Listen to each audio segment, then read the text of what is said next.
Welcome, ladies and gentlemen, to the Urban Jungles radio show, broadcasting live from the Canadian Reptile Breeders Expo. And Andy is not here. He's dicking around with the computer. He was supposed to be here with me, but it's all right. We are here with a crowd of people standing here. It's kind of odd. Everybody's just sitting here standing as we're not hiding in the comforts of our own little dark studio anywhere. But it's good. We got a tremendous crew here. We have, of course, our host, Grant Crossman, joining us. The Python Hunters, Ton Jones. It's just an amazing evening here as we prepare on the eve of the start of the Expo, to kicking off tomorrow. Tomorrow morning starting at 10, so it should be pretty damn exciting. Andy, are you okay here? You with me? Yeah, I'm good. Okay, I'm good. Just wanted to double check, make sure your mic was working, everything good. Andy's here. We're here with a crowd of people. It's great. We're getting prepped. This looks like it's going to be a tremendous show. Definitely an amazing facility. Andy, what was your first impression when we walked in here? Wow. Thanks. Wow. That was a great description. Well, you know, I'm the color commentator of the year. All right. No, it's an impressive facility to begin with. It's huge, it's massive, it's bright, which is really, really great. And there's walking space, which is a plus. Yes, the aisles are huge, so no one's going to be standing on top of each other, which is a real positive thing. Hey, Grant, how many vendors we got going on? With the light there. We're sitting at 227 booths for the show. Just Excellent. Over 160 individual vendors, and I want to thank you all for coming out. Well, I want to thank you. Thank you for having us. Yeah, thank you for having us. This is such an amazing opportunity for us to get to see how everybody north of the border does it. You know, it's a really interesting time here for Canadian reptile people, especially. You guys are on the verge of some tremendous stuff, and it's a young community. You are at this point when everybody is going to learn how to do it and do it right, hopefully, in the industry. And of course, having professionals here to lead the way helps tremendously. Grant, thank you for coming on the show. I wanted to talk to you a little bit about what it is that drove you to create this show and bring people in. I think it's expelling amongst the other vendors the knowledge and the responsible keeping efforts that the vendors and the guests we have here. Like, look at our lineup of guests. We have some of the best in the industry and the best. Most, not all, the best educators out there. You know, between Ton Jones, the Python Hunters, Steve Sykes, yourselves, Chad Brown, Robin Martin, and legendary Bill Love. Like, we got a great lineup. Absolutely true. Cap that off with the 160 plus vendors here that the Canadians have come aboard with. And this is the 5th year? It's our 5th national show here. Excellent, So excellent. it's done well. It's been fun. And I'm imagining you've gotten a great response from everybody. The public's loved it. The vendors loved it. The industry's grown with it. And it's promoting the hobby and the privilege of working with reptiles, and that's the key here. So. Now, one of the things I noticed about the show that I really love is the fact that you're putting so much emphasis on the educational portion of it. You've got some tremendous educators here that are actually going to be doing presentations, not only with live animals, but then we have situations like the crew from the Reptile Report and Brian Bartlett coming down and doing lectures as well. What do you want people to come away with most from this show? We want people to know that, one, it is a privilege to work with these animals. It's a fascination. We want people to know that it's a long-term commitment. It's not an impulse decision, and to care for these and be responsible 110%. And this year we're promoting the unified group effort. Myself and Grant Anchorman are working on launching this weekend Can Herp, which is an advocacy group to represent the reptile keepers across the country. And this is going to be a great element to the hobby, to the industry, and through the helpful hands of many people, including the Florida Reptile Amphibian Association. We're working with them and developing a template to work from that the municipalities, the provincial, and federal government have all taken with open arms and appreciation that we're doing this. And we're doing it with the effort of responsible keeping, and Grant could share that, the knowledge and the unified group. We want to make sure it's a level playing field across the board, but really promoting the safe and responsible keeping of it all. And this starts now. I mean, this starts today. People can leave from here as members of this organization and getting a better idea what it is they need to do. Grant Anchorman, by the way, is also joining us. Grant, how are you? Good. Welcome back to the show for the second time now. Your mic is good. You're good. Don't worry about it. You sound great. Our equipment is a little bit leaving to be desired here today.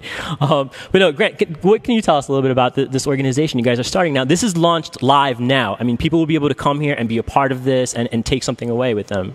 Right. Well, what we're trying to do is dispel some of the hysteria and just misconceptions, and I'm going to be blunt here, downright lies that have been promulgated about this hobby and this pursuit, which is a perfectly legitimate pursuit, and it has been for many, many years.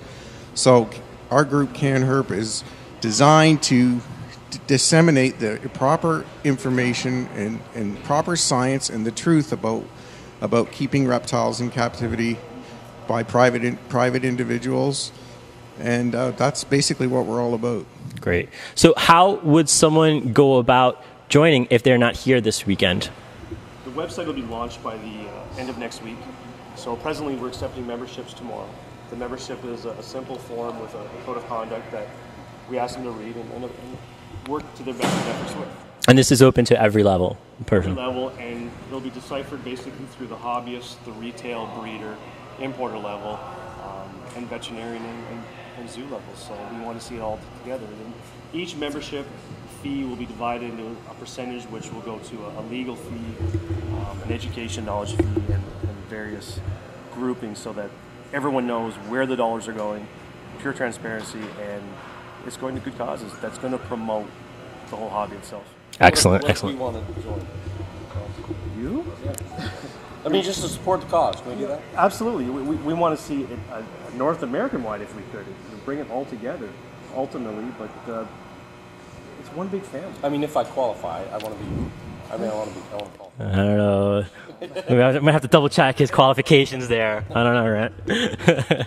This is excellent. And that would be a fantastic idea because of the fact that, I mean, I think at this point, it's literally us against the world as far as herpers go, and it really does not make a difference if you're a Canadian, American, South American, whatever. You really need to start getting together and start presenting some kind of a unified front. I mean, it's really our backs are up against the wall right now. We really have to start taking action at this point, and I think this would be a tremendous avenue for that.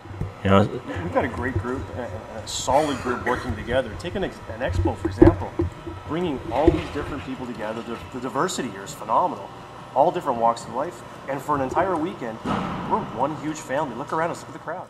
It's very cool. You guys definitely have something a lot different here in the sense that I noticed you have zoological facilities actually participating in these events as well and supporting the keepers as well. And that is a tremendous, reach of faith right there, because I think that's something we're definitely lacking a little bit in the U.S. We don't have as great a cooperation with zoological facilities, but I mean, you guys are presenting a great model. Hopefully it's something that's going to definitely catch on and move on. We have a lot of hope and a lot of promise, and we've got some good forefathers that are helping us through this, like Mr. Graziani and Mr. Cole and Mr. Hefflick. And on that note, yeah, no, it's fantastic, and I'm glad you're getting the support of all these really wonderful people in the industry. I mean, obviously, these guys are great, and telling what you guys do for the industry is tremendous, and all the help is needed. All right, well, I'm not going to kick you off the couch directly, per se. You can hang out there, but I definitely want to start catching up a little bit with these other gentlemen who are joining us this evening. Of course, we're talking about Shawn Hefflick, Michael Cole, and Greg Graziani, better known as the Python Hunters, and they were gracious enough to join us here this evening. Thank you guys for coming, and thank you guys for being part of this show. This is really cool. This is the first time we're actually getting to meet you and talk to you. I know, Shawn, I've talked to you a bunch of times. It's great to finally catch up with you, Greg and Michael, and we're definitely going to have to do it in a more more intense way later on when we're not all prepped and drunk for this show. But no, it's going to be great. I don't speak for everybody, just me and Ton. Right, Ton? Yeah. Well, guys, thank you. Is this your first time up here in Canada? I mean, you guys have been like everywhere. This is no first time. Actually up here last year, and we had a great time last year, and we were overwhelmed with the fan base from the show. I mean, we literally were overwhelmed. I think we'd all agree on that. Oh, yeah. And we were impressed by the turnout. We were impressed by the professionalism of Grant and all of his people, and the exhibitors as well. And then this year, it's grown substantially. 60 more vendors on top of last year, and last year was a great success. So I think that speaks volumes for what they're doing here, for what Grant's doing and his people, and for the industry, right? For sure. Like you said, if it grows here, and it can grow in North America in general and spread out through, really globally. So it's a good deal, and we're ready to have another great time this year as well. Have you guys seen anything up here that's drastically different from what we have in the States that we like to bring down there? You already hit on one of them, and that's having the zoo people Yeah. that support the private hobbyists. That is up here. That's amazing. That's tremendous. I mean, that's definitely a weak spot for us in the States. Yes. That's something we really could take home. And, you know, like the FLRAA is actually trying to promote that, but it's hard to get in. Although, you know, that's a great answer, I think he was talking about animals. If you see anything here that you want to take back to the States, and again, we're going to have some Eastern Indigos. We have a lot of stuff up here. Not the cold weather. Third week of September. It is a little cold. Oh, I have to paint a picture for you guys. Notice the only guys wearing jackets in here are all the Florida guys, and they're totally like, you know, spazzing about this cold. But I can't complain because Shawn can testify. I was like screaming outside that I was cold and freaking out before, so I can't really blame you guys entirely. But I do appreciate the fact that you're still wearing your jackets, and everybody can see that at home and here. Awesome. What are you guys looking forward to doing this weekend? Seeing a lot of our fans, interacting with a lot of the breeders and just in general, and you know, this is a slice we don't see. Right. I mean, we don't head in the Great White North very often. Greg never, right? I mean, you got to pry him out of the subtropics. You know, so I mean, like usual, it's great just to get together with zoo people and other herpers and breeders and just to interact. You know, there's a lot of great people here and like-minded people. It's a big community. That's what it should be. Yeah, man, what a great opportunity. I mean, to just come here and meet, you know, the python hunters and meet Ton Jones and Steve Sykes, who held a Borneo earless monitor like less than a month ago, for crying out loud. I'm going to have to go sniff his hand or something afterwards. What an amazing opportunity. That was really gross. How was bad, wasn't it? Oh, my God. And how about you, Shawn? What are you looking forward to seeing here? I know there's no albino alligators anywhere in the area, but I think we can keep you entertained. Yeah, something. I missed something. No, for me, it's just really interacting with like-minded people, and you know, a lot of people I see, maybe more so up here than in the United States, are really interested in the conservation issues that you know I'm big on, that we're big on, and that's close to my heart. It's a big deal for me, and you know, so when I see that openness and that eagerness to help out, to participate, to get involved, then yeah, that's kind of my deal. So I love that aspect of it, just meeting all the great people and the strange accents. And I knew that was going to come sooner or later. And, you know, so that's just really the interaction, and it's amazing.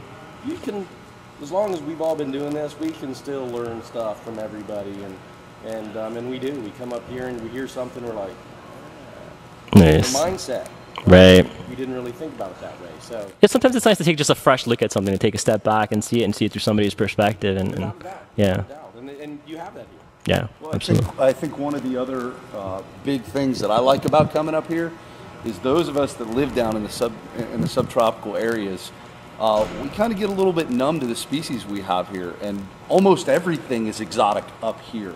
So to hear guys talking about box turtles, you know, I grew up, box turtles were just all over the place growing up, and I got a little, and getting back to that now that they're so rare even in their native habitats, to hear people talking about yellow rat snakes, corn snakes, race, stuff like that, and see how excited they are up here, kind of excites me again and brings me back to my childhood when I was catching all that stuff.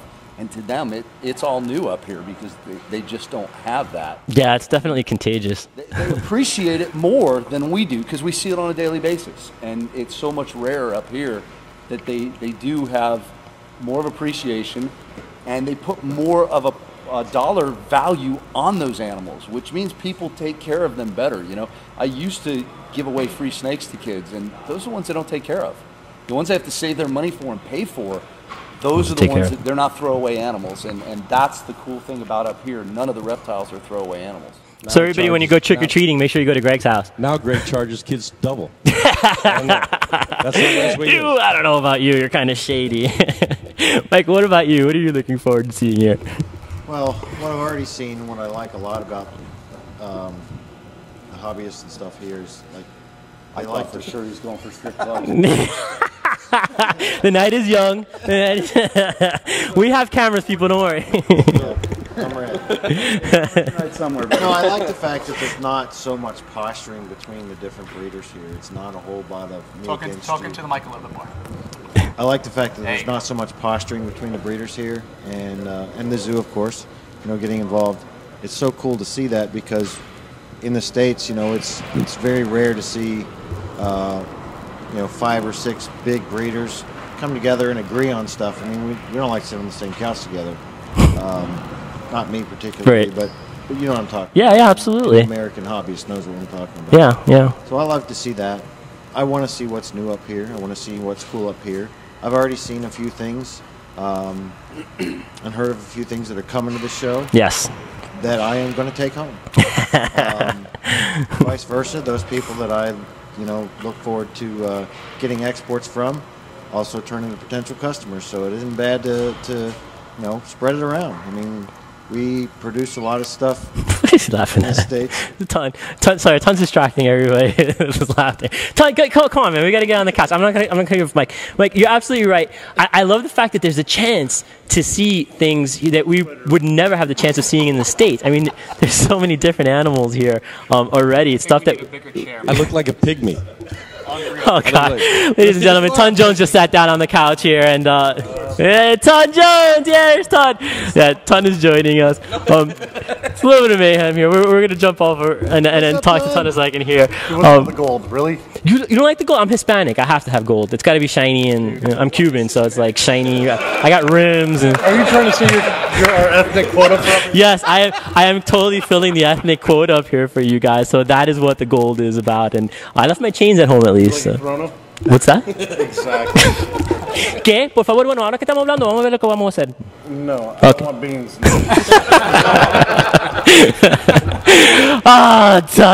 Ton. What's up, my man? How you doing? It's so good to see you, Ton. I haven't seen you in a while. Well, what you been up to? Nothing, man. Keeping out of trouble, you know, Andy's keeping him out of the strip joints, all the usual stuff, you know. Yeah, dude, bullshit. We gotta help him out. I guess. Tons on it. People see daylight, bro. You look a little pasty. I like being inside a lot. He's part Canadian. It shows. Okay. Oh no. Go to Canada. Here we go. And something's confusing. What's confusing? We go to have a meal here, and I was a little bit confused. They said, "Would you like some poutine and some beaver tail?" I thought I was in a strip club for a second. Something's really wrong. And then they had to explain to me that this is cheese curds, fries and gravy, and some kind of doughy substance with some like sugar on it. So I'm really confused about the poutine and beaver tail. It can be confusing, son. Dude, I'm all over beaver tail. Just saying. We are here first, ladies and gentlemen. Ton is enjoying his beaver tail here in Canada, for sure. Ton, besides eating beaver tail and pootie tang and everything else, or whatever it was called, what's up? What else is it? What are you looking forward to seeing here at this show? I've traveled just about every reptile show in the U.S. And I come to Canada, and I'm like, okay, let's check this out. I want to see what it's all about. You show up at this establishment. The aisles are nice and wide open. It's a vendor-friendly event where it's set up to please the vendor and the customer at the same time. You don't see that in the States. When you go up to the States, you've seen those aisles, 8 feet at the most, and if some chick is out there with her 17 kids in stroller, you're not going down that aisle for 45 minutes. It's over with. You're not doing a sale. So you came to the Florida Expo? Oh yeah, I've been to Florida. Something should not be wrapped in spandex, no matter what time you're in. Amen. 4 hours never in. It's horrible. It's a really nice establishment. It's clean. It doesn't smell. It's not humid. In California Expo too. California Expo too. It's nice to see someone that still cares, and the way it's set up, it's actually inspiring that maybe some of the people in the U.S. setting up their shows should take the time and get off their lazy butt and come up and check this out and see how it's done right. Seriously, I agree with you 100% have you seen on that. like every vendor here has just put so much effort into their setups. It's beautiful. I mean, people are taking so much pride into their presentation and their animals and the way they're showing them. We really can take lessons totally. It's you kind of get the feeling at some of the new shows that are going on in the U.S. like any RBC still tries really hard, and they have a really nice establishment. But other ones, I mean, it's starting to feel like you're going to a Walmart of reptile shows these days, where it's just a cattle call. And you know what? Those animals aren't going to go to a good home. If you put up a nice establishment, hold a great event, and show a little pride, it's going to go a long way. And I think someone should take notice and come up here and check it out. It's badass. I want to come back and see the next one. Yeah, it is totally. It's amazing, and you know, Grant has done such an amazing job of this facility and the setup here. Like you said, the coolest thing by far is the aisles, because that's my pet peeve. I mean, I can't even take my kids to a reptile show because I'm afraid they're going to get trampled sometimes. It's all 17. You know, just because I'm Hispanic, it's not 17, it's 15. Okay, 15. They can't prove the other two, so it doesn't matter. Yeah, we know you quit breeding. You started to get a tan. You're holding on the other hand. I had to go back to that. You know, huge props to the setup crew here too, because Grant really keeps on top of everybody. So it's not just an event to draw people in so they can get money. They really care about the vendors. They really care about what's going on, and they're helping out a lot. That's really good stuff, and you don't see a lot of that in the States either. This is by far one of the biggest efforts I've seen towards the community and not making money. I hate to say this, I hate to generalize this, but it seems to me a lot of the promoters in the U.S., you know, they've kind of lost their eye on the prize. It is about making money, and they're not bringing quality to the show anymore. Here we have, you know, tremendous presentations, tremendous staff, and more importantly, it's really all for the better of the community. You guys are trying to unite in a tremendous way, and I can't tell you what an amazing breath of fresh air that is, especially dealing with all the stuff we've been dealing with worldwide. I mean, everybody, the U.S., Canada, we've all been feeling the pressure. So to come to a place where you've got so much pride just beaming from every aisle, you know, and tremendous animals, it's really a breath of fresh air and so spectacular. Not bad for a skinny little pasty northerner. You would never have thought. Look at him, you know. It's deceiving, but he's an awesome guy and just made a tremendous effort. And him and his crew, I can't tell you guys enough, you know, what a spectacular effort they've put into this place. It's really, really one of the things that they do, and Shawn used to do this. As a matter of fact, the first place I remember seeing it is at Shawn's Expo. Is they actually hold best of show booths. They have animals that you can enter into best of show. People can put up their prize animals that they've produced, you know, throughout the year, and that's part of the pride that you see. There's a reason to hold that trophy at the end to be the guy that puts up the best display, and that's one of the things. You know, some of the shows, Shawn's was the first one I remember in the States actually doing that. That's cool. It's one of the things I think they should bring back because it brings that pride back, you know, to the people that are serious about it. Yeah, I mean, obviously, everybody's very proud of the stuff that they produce, and it's good to be able to put it on this kind of a showcase for people who love the animals. I mean, what better audience can, you know, you would want receiving your reptiles than, you know, reptile lovers, and that's what they're here for. Well, like, easy, brother. Easy. Arm wrestle it out. Oh, dang. 36 today.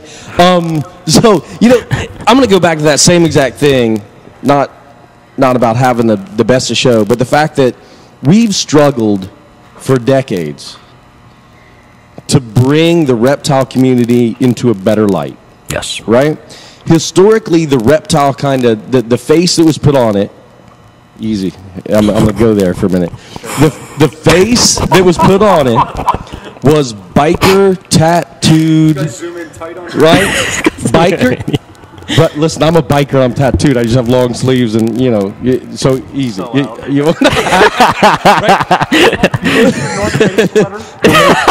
Don't make me get naked. I mean, show us the tattoo, Shawn. Come on, show. But you know, and that was, and still, that's kind of thing. And there's nothing wrong with that, but nothing at all. But when you can stand out front of a quality booth, a quality exhibit with quality animals, and they're clean and they're top notch and they're healthy, all this goes away. Yes. And it's not this that's the problem. It is the misconception that the vast majority of us keep these animals in filthy conditions and they're just a dollar bill to us, and that is not the case. We are all in this. The vast majority of us are in this because of our passion for these animals, our commitment to these animals. A lot of us are in it for the conservation of these animals because we got started in this at a young age.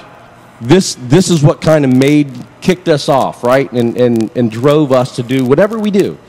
And that can be seen here. I can't think, and we've walked around this whole thing, I can't think of one exhibit where I would go, that kind of needs cleaned up a bit, right? Mm-hmm. When you walk around here, the exhibits are top-notch, they're clean, they're meticulous, and the people are educated about what they got. And I hate to say this, but come down to Florida, and there's some of these shows where you walk in and it smells like cow manure. Yes. And it kind of plays right into the stereotype that we've been trying to get away from.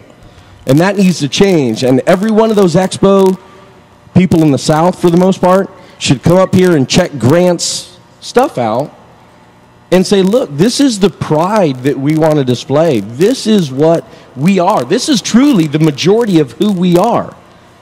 It's not these people that, You know what it sounds like? So honestly, you know what I need to get back in the game. Oh, come on. Right? I think what you need to start doing is the best of show and the worst exhibit. Because I'm all about pointing it out. Right? Yes, like, look at this dude. Yes, Because you suck. I think one time they either wouldn't come back or they'd zip themselves up real quick. It's all about feedback, and if we don't police, Grant's scared. He's like, that was not my idea. That was, I do not endorse that idea. But I mean, honestly, if we don't police ourselves, right? And whether I'm not just in the Expo, on a daily basis, if we don't police ourselves as an industry and go, hey man, your stuff is not healthy, it's not clean, you need to get with the program or get out. Or I'll turn your ass in. Right? Somebody else will police us, and that's what we're seeing, and it's what we don't want. Well, who better to police us than us? We know what is allowable and acceptable, for the animals themselves. We know that things are not as bad as, let's say something like HSUS or PETA. If they had a shot at us, it's okay. If they have a shot at us, they're going to go to the extreme and oh, look at that snake. It's crammed up in a tiny little box. And then, next thing you know, there'll be pictures all over the internet of snakes in little boxes or whatever. But then, here we are. We are the people who know these animals. We are the people who know these animals' behaviors, who know what's best for them. And if we police ourselves to say, look, this is acceptable, but this is not, I think it'll be better for us as a whole if we do it ourselves versus having somebody from the outside come in with no clue. And that is exactly what Can Herp is doing. That's exactly what we're doing in Florida, and that's exactly what everybody needs to get on board with and do it before the train leaves the station and somebody else does it for us. Absolutely. And it's not going to be pleasant if somebody else does it for us at all. Yeah, the last thing we want is a bunch of people that hate animals policing animals. Seriously. They have no place doing it. So you need to realize, too, that when one thing happens in the reptile industry, in the reptile community, that's never happened in recorded history, and will never happen again in recorded history. Worldwide, there's new regulation that goes out, boom, immediately, because of the stigma of the reptile community.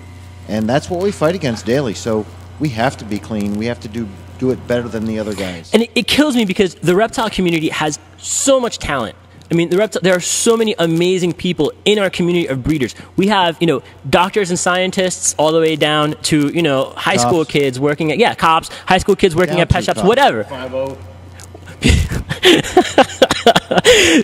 So it's true. We have all walks of life in our hobby, and, there's nobody better than us at this, and we really need to start making an effort because we're not going to have many options. You're absolutely right. It just takes one little thing and they will take it and they will run with it, and we just fall apart. The responses that I've seen to the legislation coming into the US, it's almost like a panic reaction to people, and people start instantly attacking each other, instead of saying, hey, look, this is the problem, how are we going to make this better, let's focus on it, let's move forward with it. It just becomes this crazy frenzy right now. There's almost like no organization. It's the Orson Welles effect. When a bunch of people listen to the War of the Worlds and they think the aliens are attacking, everybody runs out and acts stupid.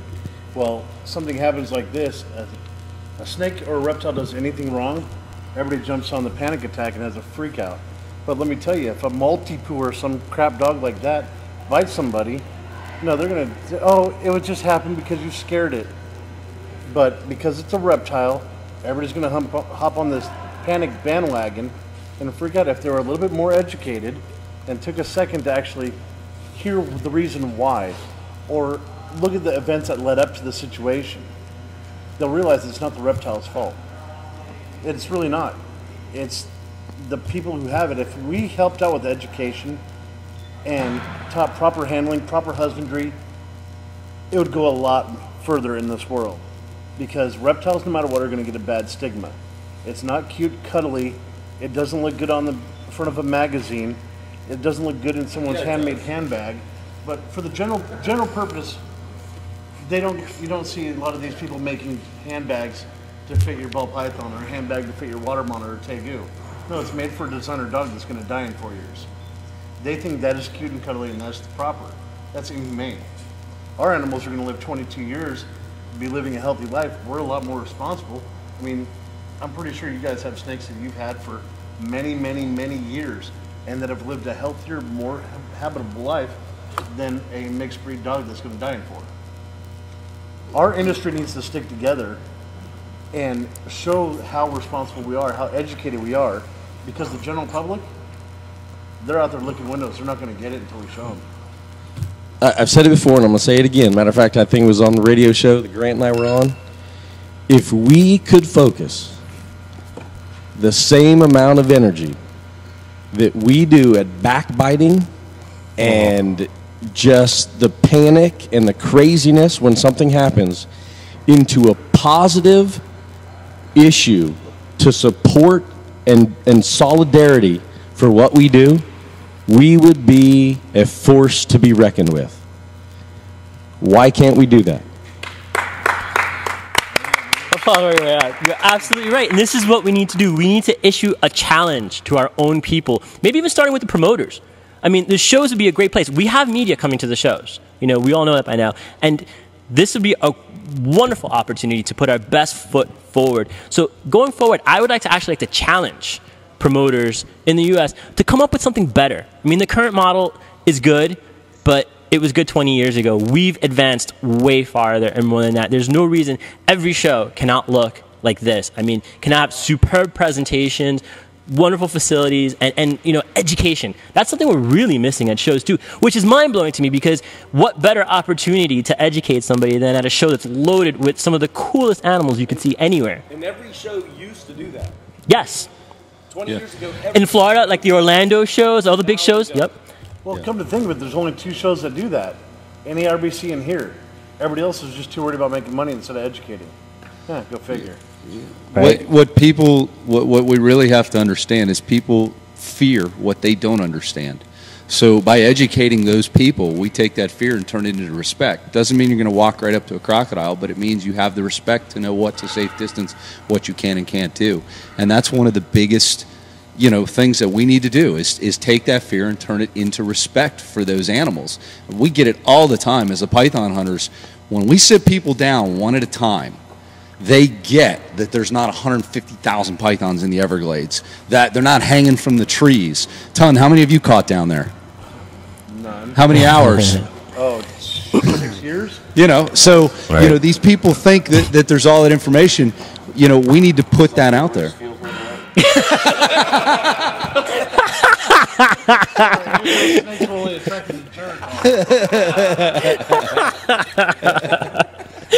Oh, good Lord. No, you're right. But again, putting that education out there, you know, one of my favorite quotes from Tommy Lee Jones is, a person is smart, but people are dumb, panicky animals. You put them in a group, and all they do is hear what's been spewed out on the radio, on the internet, on the newscast, and they just regurgitate what they heard. And they have no idea what the actual facts are. And that's our job, to get out there. And it's very difficult to do, you know, without having media like this or some form to reach masses of people. Because when, you know, I had my phone guy came out to fix the phone, and we found out who I was. What's going on with the pythons, the Everglades? I said, there's not near as many. He goes, that's what I thought. When they send 1,500 hunters out and only find 68 snakes, how bad could it be? Right. And I said, you're one of the few people that read between the lines, because most of the people just go along with the hysteria and jump on board. And you mean there's no snakes on this plane? Not yet.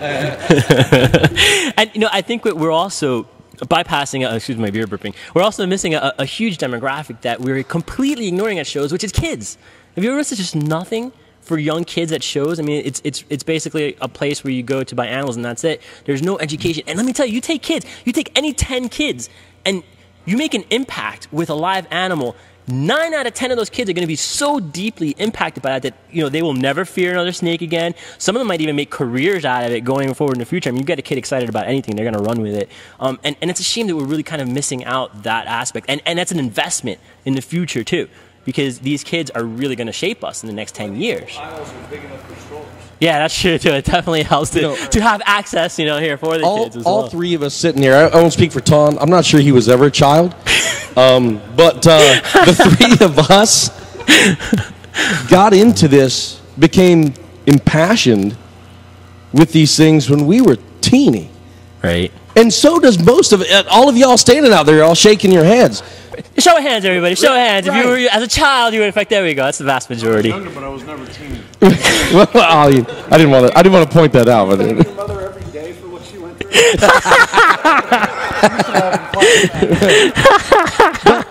So, if that's the case, the vast majority of us got into this, and it became our passion when we were kids. How did we forget that? Right? And I'll tell you this. We kind of knew each other, but we really got to be friends when they were vendors at my expo. What was it? I don't even know how long ago. 10 years? Whatever. And one of the things about these two individuals that stood out from the other vendors is I would watch as children would go up and they would let them handle a $20,000 baby ball python and talk to them about it and talk about genetics, knowing full well that 50% of what they're saying is, not going to be retained. But it wasn't about that. It was about giving that child the opportunity and the respect and the opportunity to just touch and be mesmerized by that animal. And a lot of the other vendors, a kid would stand there for 40 minutes and just try to get their attention, and they would just, because it wasn't about money, they just ignore them. Right? And it can't be about the paycheck. Yeah, we got to survive. Yes, absolutely. But it has to be, and I think you said it best, right? It's a future investment for the industry and for my business.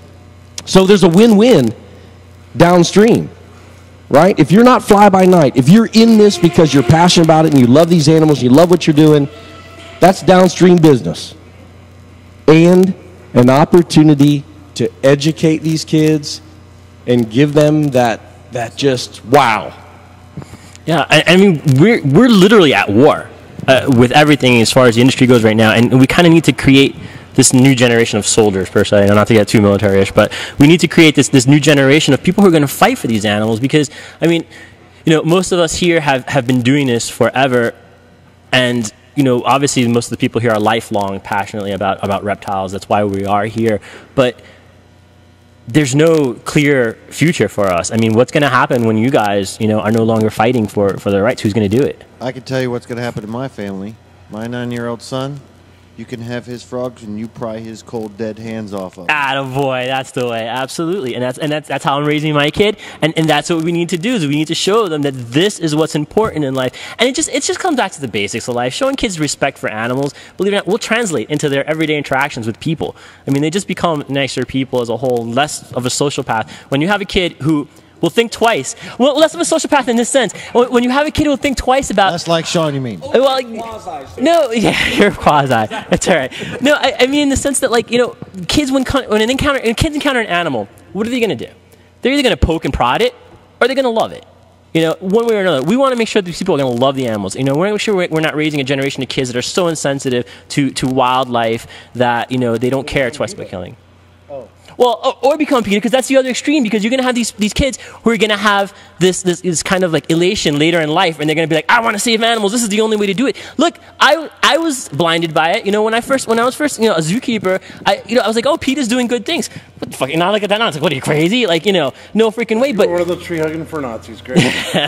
No. But I mean, that's the point. Is that's why we need us, the reptile savvy people, to say no. These people are wrong. What they're saying is complete bullshit. This is not the way it is. These animals are great. These animals, enjoy their interactions, and look, show them how to appreciate and respect and care for the animal. Yes, my long-winded version. Dry and basic. but it's not. It's going to take us to get together as adults to show the newer, younger generation how to take care of them, how to appreciate them, and it's going to start at the expos, like this. And while we're on this subject, I'm just going to go there. Go.